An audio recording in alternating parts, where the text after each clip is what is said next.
Hi, so this is just a reminder of your 4 exercises. First one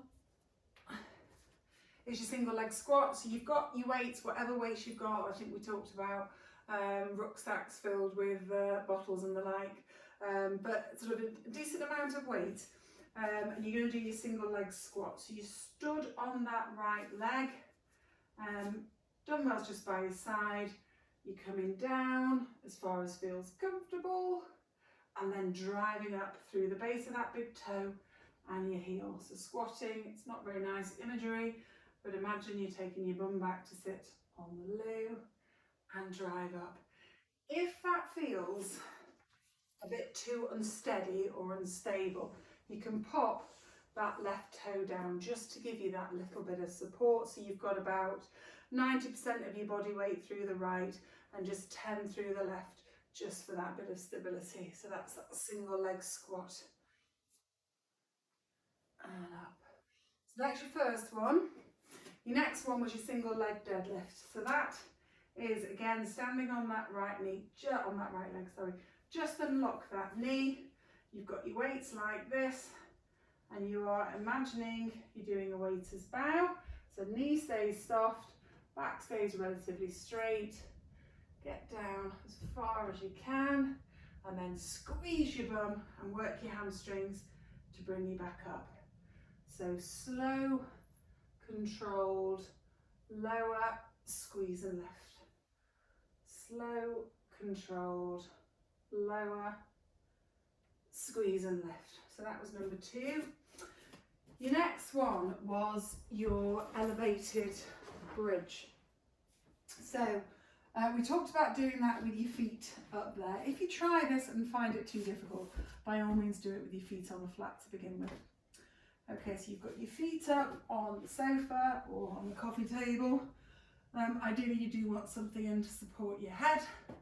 And what you're going to do is you're going to tuck your tummy under, make sure you push the small of your back into the bed, and then squeeze and lift. And what you're aiming for is for a nice straight line from shoulder to knee, and then slow controlled release. And as you come down, really making sure you uncurl that spine like that. So we're working those abs and those glutes. So it's tuck under, squeeze those glutes and lift, hold for a few seconds, and then slow controlled release, working those abs as you come down. As that starts to feel easy, you can progress it in a few ways. You can add a weight, so simply a weight on your pelvis like that. Same principle, squeeze and lift, slow controlled release down. You can progress to a single leg, so that right leg's there, left leg just up in the air, and squeeze and lift like that. You can then also add the weight in to the single leg lift, or you can also work your arms as well. So for example, doing a fly or a chest press as well. Now, yes, you're going to get a bit of arm strengthening with that, which is an added bonus, but by working your arms as well, you're just sort of destabilizing and sort of asking your muscles to work that little bit harder. So that's that one. And then the final one was your leg lift lying to the side. So lying completely on that left side, hand on your hip, I'm a little teapot, leg nice and straight, don't let it drift forward and don't let those toes point up, keeping them parallel with the floor, and you're going to lift up. It doesn't go massively further than that. Hold it for a few seconds, slow controlled release to the horizontal. You should really feel it in that glute. Hold for a few seconds, slow controlled release.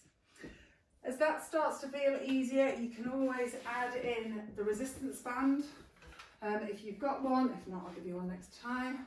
The other way you can do it, you want something ideally heavier than that.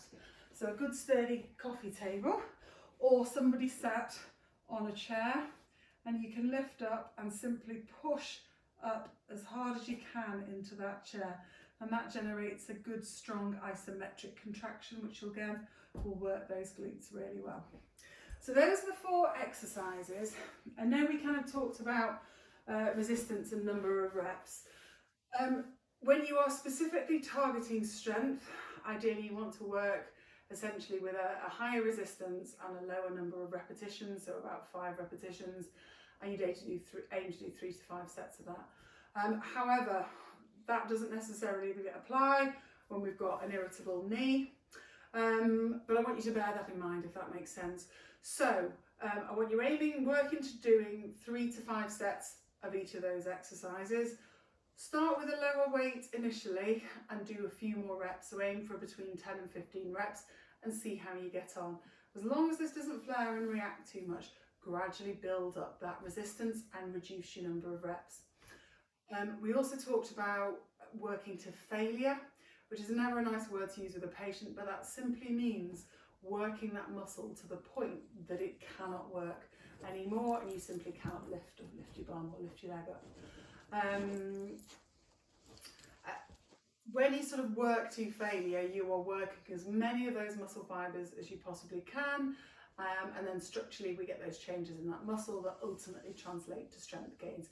So bear that in mind as well. If, for example, you're doing one exercise with a weight, not irritating your knee too much, you get to 8 reps and you physically cannot do anymore, absolutely fine, perfect, stop, recover for 90 seconds and then go back and do them again.